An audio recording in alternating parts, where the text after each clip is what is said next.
निर्मित हुआ है, क्षीण होगा, बना है वो बिगड़ेगा। सर्वे क्षयांता निचयाः पतनान्ता समुच्छ्रयाः संयोगा विप्रयोगान्ता मरणान्तम ही जीवितम। जो कुछ बना है बिगड़ेगा, सारे संग्रहों का विनाश है, सारी उन्नतियों का पतन है, संयोग का वियोग है, जन्म की मृत्यु है। इससे लापरवाह हो जाओ, सब समय खुश रहो, खुश रहने को सीखो। किसी ने नमस्कार किया, खुशी है, गाली दी, खुशी। अपना आदमी, अपना प्रिय आदमी, अपना निकट का आदमी, गोत्र का आदमी, पुत्र पत्नी पति भाई सगे संबंधियों ने कटु कहा, खुश रहो उसमें भी। ज़्यादातर दूसरे लोग कटु कह दे तो उतना नहीं लगता है, अपने लोग कहें तो ज़्यादा लगता है। वो अपने मन का रोग है। हम बीमार पड़े हैं और कोई आदमी ऐसे आया गया मिला, हमारी परवाह नहीं कर रहा है तो कोई हमें कष्ट नहीं होता है। लेकिन हमारा अपना माना हुआ आदमी, हम बीमार हैं और वो ध्यान न दे तो कष्ट होता है। ये अपने मन का रोग है। अपना पराया सब ठीक है, और कोई भी हमें ध्यान न दे तो भी हमें दुख नहीं होना चाहिए।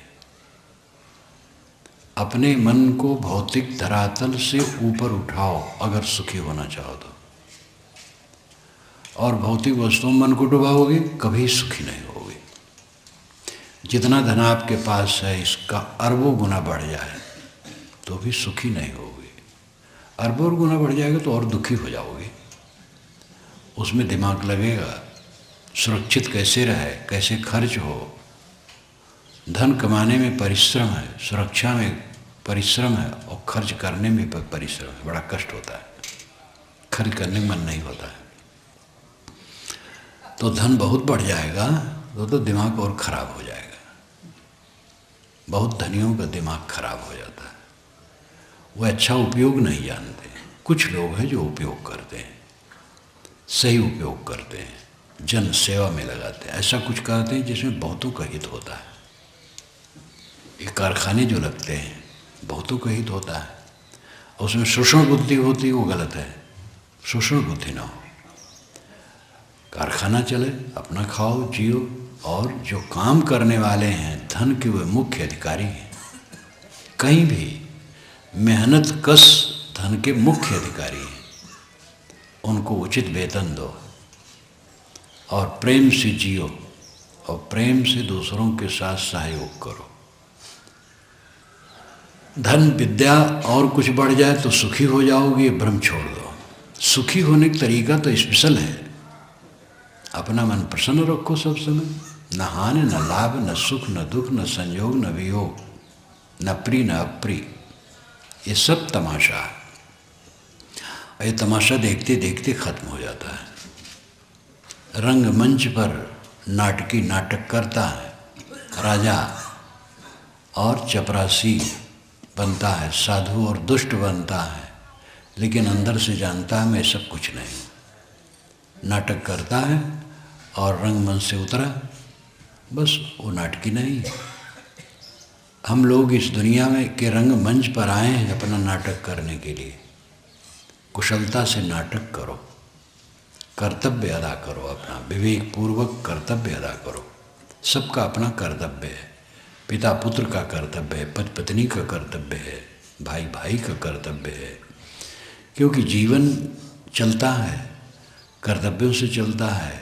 हजारों के सहयोग से मेरा जीवन चलता है। मेरा भी कुछ कर्तव्य होना चाहिए जो दूसरे की सेवा जिसमें हो सके। हम लोग वस्त्र पहने हैं, लेकिन वस्त्र हमने बनाया नहीं। वस्त्र किसी ने बनाया है, सूत किसी ने बनाया है, रुई की धुनाई वटाई किसी ने की है, और रुई को पैदा किसी ने की, किसी की ज़मीन में पैदा हुई। कौन मजदूर थे?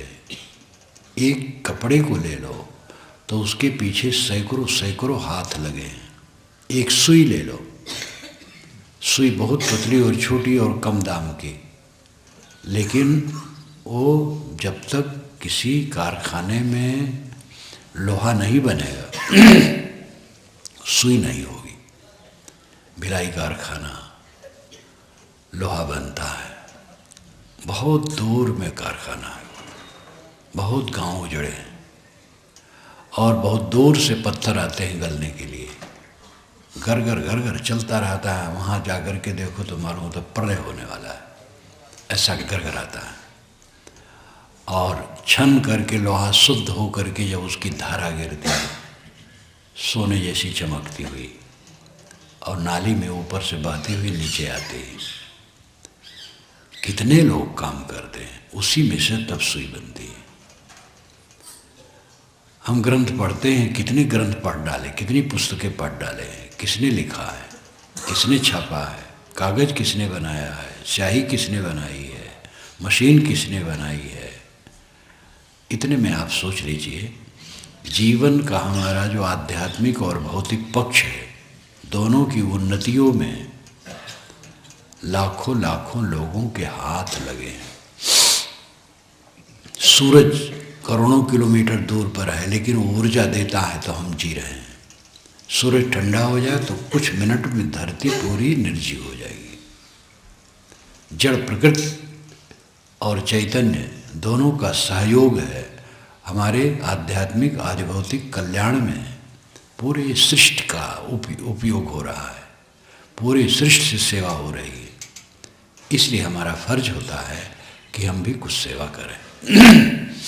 धन से, तन से, मन से, ज्ञान से, विवेक से, विचार से, मन से जिस प्रकार बन सके, जो हमारी योग्यता हो सेवा करें। सेवा कर्तव्य है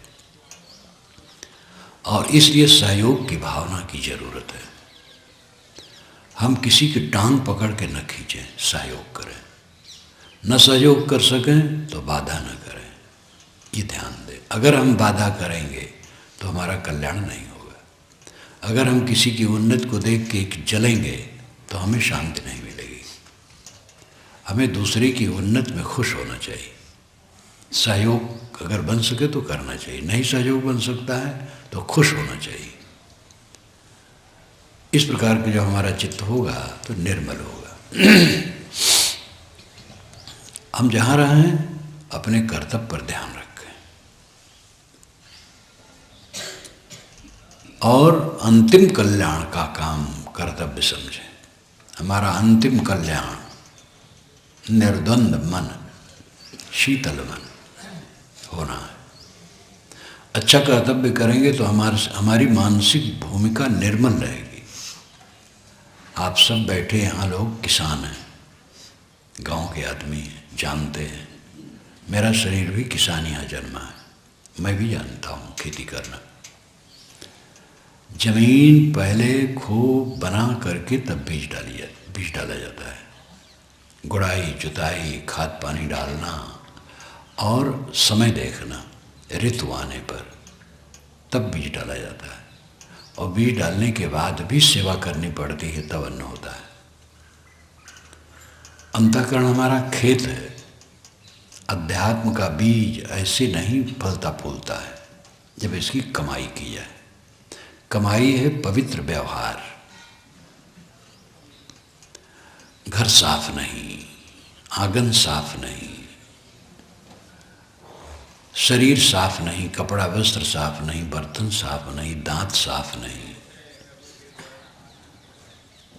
आंख नाक साफ नहीं, कोई व्यवस्था नहीं, अव्यवस्थित, तो ये जीवन बर्बाद है।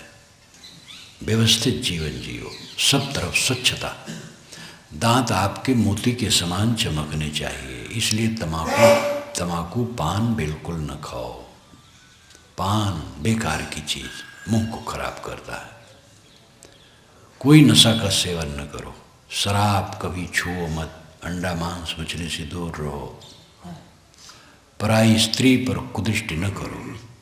पराई स्त्री से एकदम परहेज। पराये पुरुष से देवियां एकदम परहेज रखें। दूसरे के धन को नाजायज तरीके से बिल्कुल न लो। नाजायज तरीके से लेकर के ज़्यादा कमा लोगे। कमाना तो क्या है, तो बटोरना है। वो फूट करके मवाद बन करके निकलेगा। इस दुनिया में कारण कारज की एक व्यवस्था है। कुछ होने से कुछ होता है, ऐसे नहीं होता है। और जो कुछ हम करेंगे उसका परिणाम आना ही है। इसलिए ईमानदारी से कमाओ, उचित जो है उसको ग्रहण करो, किसी को न सताओ। व्यवहार में जिनके बीच में हो मीठ बोलो, दूसरा कट बोल दिया तो भी आप सावधान हैं इसलिए मीठ बोलिए। अगर आप कट बोले तो आप असावधान हो गए, आपको धोखा हो गया, आपको दुख होगा। दुखी हैं तब कट बोले हैं, और दुखी क्यों हैं? दोषी हैं। दोषी आदमी दुखी होता है, निर्दोषी आदमी दुखी नहीं होता है, ये ध्यान दीजिए। कहीं अगर दुर्गंधी आ रही है तो निश्चित है कुछ सड़ रहा है। सड़ता ना हो तो दुर्गंधी कहाँ से आएगी? दोष ना हो तो दुख कहाँ से पैदा होगा? अगर चित्त क्षुब्ध है तो हम दोषी हैं। पूरा निर्दोष हो जाने के बाद चित्त क्षुब्ध नहीं होता है, दुखी नहीं होता है। चाहे जितना आपत्ति विपत्ति आए, गाली दे लोग, उपहास करें, मजाक करें, कुछ करें, लेकिन उसको कोई संताप नहीं, मन निर्मल।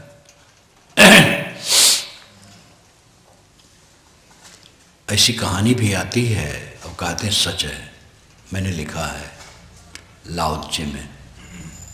लाओ त्से क्या कहते हैं? ताओ ते चिंग नाम की पुस्तक है, चीनी भाषा में, आज से 2500 वर्ष पूर्व बनी है। बहुत महान संत था वो लाओ त्से, उस पर मैंने भाष्य किया है, तो उसमें उदाहरण दिया है। एक गांव के बाहर संत की कुटिया थी, वो संत अकेले थे, वहीं रहते थे। गांव में एक लड़की को गर्भ रह गया, गर्भ पक गया, एकदम दिखने लगा। लड़की ने तो संभाला, उसको ढांका, कहाँ तो ढांकेगी। और पिता माता दोनों कष्टित, बच्चा पैदा हो गया। पिता ने कहा ये गर्भ तेरा कहाँ से रहा? तो उसने महात्मा को बता दिया और बहुत कुपित हुआ। बच्चे को लिया और गया महात्मा के सामने रख दिया, कहा तुम्हारा पाप है, तुम संभालो। इतने किया, मारा पीटा नहीं, गाली वाली दिया। तो कहा ये तुम्हारा पाप है। तो महात्मा ने कहा अच्छा, इतने कहा और ले लिया और सेवा की, बकरी का दूध मंगा करके पिलाने लगा। अब इधर दिन बीतते गए तो लड़की के मन में अनुताप होने लगा, क्योंकि वो गर्भ उसको गांव के एक लड़के से रहा, युवक से। और उस युवक को बताती तो कला बढ़ता, महात्मा को बता दिया तो महात्मा किसी पर खपड़ा फोड़ दिए, इससे कोई परेशानी नहीं होगी। लेकिन उसके मन में अनुताप होने लगा कि मैंने झूठ बोल करके एक महान महात्मा को बदनाम किया। तो उसको बारंबार परेशानी चित्त में हो, नींद नहीं आवे। अंततः उसने हिम्मत बटोर करके एक दिन पिता से कहा, बीत गए कई महीने, और कहा कि पिताजी मेरा गर्भ गांव में अमुक लड़के से था और मैं डर बस उसको नहीं कही, महात्मा को कह दिया। तो उसको बड़ी ग्लानि हुई, बड़ा दुखी हुआ बेचारा। गया महात्मा से कहा महाराज आप बिल्कुल निर्दोष हैं। तो महात्मा ने कहा अच्छा, बस इतने कहा और वो लड़का ले आया। केवल 2 बार उन्होंने अच्छा अच्छा कहा और कुछ नहीं कहा।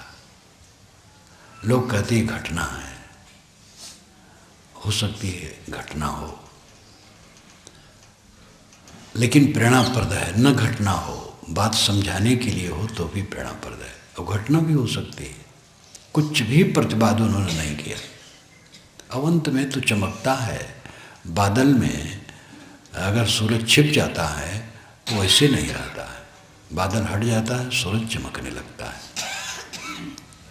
महात्मा बुद्ध को बदनाम करने के लिए बड़ी बड़ी षड्यंत्र चले, और अंत में वो छट गया, फिर उनके प्रति भ्रम मिट गया। जब प्रतिष्ठा बढ़ती है तो प्रशंसा करने वाले और निंदा करने वाले दोनों बढ़ते हैं।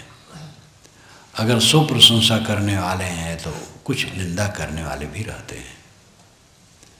असूया दोष तो ज्ञानियों में भी रहता है, जब तक पूरा निर्वासनिक न हो। असूया गुणों में दोष खोजना, अच्छे अच्छे महात्माओं में बारीकी से दोष खोजने की प्रवृत्ति असूया है, और ये ज्ञानियों में भी ये प्रवृत्ति होती है। ज्ञान है, लेकिन पूरी रहनी ये कसर तो है ही। और वो निर्मल पुरुषों में भी दोष निकालते हैं बड़ी बारीकी से। ये मैंने अपने नज़रों और सामने देखा। श्री विशाल साहब एक महान संत हुए और उनका शरीर 77 में छूटा है। मुझे उनका पता चला है 50 में, 1950 में। और फिर धीरे धीरे उनके निकट आया, देखा। उनके प्रति दोष खोजते रहते थे लोग, अब अच्छे अच्छे लोग खोजते रहते थे जो स्वयं महात्मा हैं, ज्ञानी हैं, प्रवक्ता हैं, लेखक हैं, वे भी उनमें दोष खोजते रहते थे। तो ये सब मन का पाप। सबके मुंह को बंद करके आप सुखी रहना चाहते हैं? सबके मुंह को कोई बंद कर सकता? अपने मुंह को बंद कर लो, जितना बन सके कम बोलो, कटु न बोलो, किसी की निंदा न करो, किसी की बुराई न करो। सब अच्छे हैं, सबसे खराब मैं हूँ। अपनी खराबी को दूर करना है और शीतल हो जाना है। अपने को मारे बिना कोई सुखी नहीं हो सकता है। हमारे में दो मैं है, ध्यान दे करके इसको जरा समझिएगा। हमारे में दो मैं है, एक असली मैं, एक नकली मैं। असली मैं आत्मा है और नकली मैं देह है। मेरा नाम है, रूप है, जो सामने दिखाई देता है रूप है, और इसका एक काल्पनिक नाम है। और इसके गुण स्वभाव उपलब्धियां हैं। इसके गुण हैं, स्वभाव हैं, उपलब्धियां हैं। चाहे वो भौतिक उपलब्धि हो, चाहे मानसिक उपलब्धि हो, ज्ञान संबंधी, विद्या, पद, अधिकार, रुपया, पैसा, जमीन, मकान, ये उपलब्धियां हैं। ये सब मिलाकर के नकली मैं और मेरा है। और असली मैं क्या है? शुद्ध चेतन, ज्ञान मात्र, निष्प्रपंच और निरुपाधि, निर्विशेषण, जिसमें कोई विशेषण नहीं। शरीर के नाम में विशेषण है, अमुक नाम है तो विद्वान है, अविद्वान है, धनी है, निर्धन है, प्रसिद्ध है, अप्रसिद्ध है, गोरा है, सांवला है, मोटा है, पतला है, ये सब विशेषण है। लेकिन आत्मा जो शुद्ध है उसमें कोई विशेषण नहीं, निर्मल, निर्विकार। इसलिए वहाँ अहंकार की कोई संभावना ही नहीं। शुद्ध आत्मा का भाव जिसका है वो सुखी रहता है। मैं शुद्ध चेतन आत्मा हूँ, निर्विशेष, निर्मल। देह बुद्धि आई, बस उसमें अहंकार शुरू होता है। ये नकली मैं है, देह बुद्धि नकली मैं है। नकली मैं को मारो तब असली मैं में स्थित होगी। मारने मतलब नहीं कि इसको तलवार से काट के फेंक दो, अहंकार मारो। शरीर को अपना स्वरूप न समझो। आप न गोरे हो, न काले हो, न स्त्री हो, न पुरुष हो, क्योंकि आप देह ही नहीं हो। देह तो मिट्टी का लौंदा है। आप शुद्ध चेतन हो, निर्मल, निर्विकार। इस भाव में जो रहता है उसको कोई क्लेश नहीं होता है। आत्मज्ञानी बनो, सबको आत्मा को समझना चाहिए। सदगुरु कबीर ने कहा है, बंदे कर ले आप निवेरा, आप जियत लखो आप ठोर कर, मुए कहाँ कर तेरा। यही अवसर नहीं चेते हो प्राणी, अंत कोई नहीं तेरा। कहें कबीर सुनो हो संतों, कठिन काल को घेरा। ऐ बंदे तू अपने आप का निवेरा कर ले। जीते जीते अपने को समझ कि तू कौन है, तेरी स्थिति कहाँ है। जीवन में तो तेरा घर है, सरगही में है, वासना में है, माद्रा में है, कहाँ है, कहाँ है। लेकिन जब शरीर नहीं रहेगा तब तेरा घर कहाँ रहेगा। मुझे कहाँ घर तेरा। यही अवसर नहीं चेते हो प्राणी, अंत कोई नहीं तेरा। ऐसे सुनहले समय में नहीं जागोगे तो अंत में तुम्हारा कोई नहीं होगा। अपने घर में देख लो, परिवार में देख लो, गांव में देख लो, बूढ़े हैं बिस्तर पर पड़े हैं। आप भी बूढ़े होगे, आप भी बिस्तर पर पड़ोगे। सब कुछ छूट गया, बाबा दादा का छूट गया, हमारा भी छूट जाएगा। क्यों नहीं इसको देखते हो, क्यों भुलाए हो। साहब कहते अपने आप का निवेरा करो, छुटकारा करो, सरगई में रोज नहीं रहना है। हमें दो रात रहने की बात थी, एक रात तो बीत गई, दूसरी रात भी रहना है पता नहीं, रहने की बात है। ये नहीं कह सकते रहना है, अभी शरीर छूट जाए तो आप लोगों को कहीं गड्ढा खोदना पड़ेगा इसके लिए, गाड़ने के लिए। सब कुछ निरंतर भागा जा रहा है, जिसको हम पकड़ने के चक्कर में पड़े वो निरंतर भाग रहा है। इसलिए भागने वाली वस्तुओं को पकड़ने की चेष्टा छोड़ दो, अपने को पकड़ो जो कभी नहीं अपने से अलग होता है। आत्मा से आत्मा कभी अलग नहीं होता है। जो आत्म तृप्त है, आत्म संतुष्ट है, आत्म शीतल है, वो परम सुखी है। कल्याण का अर्थ है आत्म संतुष्ट हो जाना, अपने आप में निमग्न, तृप्त, संतुष्ट। जैसी स्थिति हो उसी स्थिति में संतुष्ट। सम्मान मिला संतुष्ट, अपमान मिला संतुष्ट, आदर मिला संतुष्ट, निरादर मिला संतुष्ट। घर का लड़का ही कुछ कह दिया, कोई बात नहीं, संतुष्ट। कोई भी कुछ कर दे, किसी के मुंह को न हम बांध सकते हैं न क्रिया को बंद कर सकते हैं। अपने मुंह को बंद करें, अपनी क्रिया को ठीक करें। जो अपने को ठीक करता है मानो सबको ठीक करता है। एक व्यक्ति आपके बीच में हो जो क्षमाशील हो, शीतल हो, निर्मल हो, निष्कामी हो, निर्मानी हो, आप सब उसको प्रिय मानेंगे और प्रेरणा लेंगे कि कैसे होना चाहिए हमें। खाली वक्तव्य से काम चलता नहीं है, आचरण की आवश्यकता है। इसलिए कल्याण का अर्थ है क्लेश रहित रहना। मृत्यु और जन्म, जन्म तो हो चुका है शरीर का, मृत्यु होने वाली है। जन्म का हमें पता नहीं है और मृत्यु का भी पता नहीं रहेगा। इसके लिए क्या भय करना। जन्म हुआ है हम अनुमान से कहते हैं, मेरे शरीर का जन्म हुआ है, मैंने देखा तो नहीं, जाना तो नहीं, मुझे कुछ पता नहीं है, जन्म हुआ है। फिर क्यों, कैसे हम मानते हैं? क्योंकि दूसरे का जन्म होता है और बड़ा होता है। मेरा शरीर बड़ा हुआ है तो जरूर जन्म हुआ होगा, अनुभव तो नहीं है, अनुमान से कहते हैं जन्म हुआ है। और सभी लोग मरते हैं, इसलिए अनुमान से कहते मेरा शरीर भी मर जाएगा। और जब मर जाएगा तो उसको कहने के लिए, उसका अनुभव बताने के लिए फिर गुंजाइश नहीं रहेगी। न मुझे जन्म का अनुभव है न मृत्यु का अनुभव। क्यों भय करते हो? क्या चिंता है? मरना कुछ कोई विशेष घटना थोड़े है। सांस आती जाती है, सांस रुक गई, बस उसी को मृत्यु कहते हैं। मेरा न जन्म होता है न मेरी मृत्यु होती है। संयोग दिखाई देता है, संयोग हुआ और बहुत से प्राणी पदार्थ दिखाई देने लगे, लेकिन ये सब प्राणी पदार्थ अपरिचय और विस्मृत के गर्त में डूब जाएंगे। हमारे बचपन के जितने परिचित थे वो सब विस्मृत में चले गए। किसी किसी की याद है और ख्याल नहीं है, और जिनकी याद है उनसे हम मिलने जाएं तो मिलना मुश्किल है। उनमें बहुत से मर गए हैं और जो हैं वो पता नहीं कहाँ कहाँ हैं।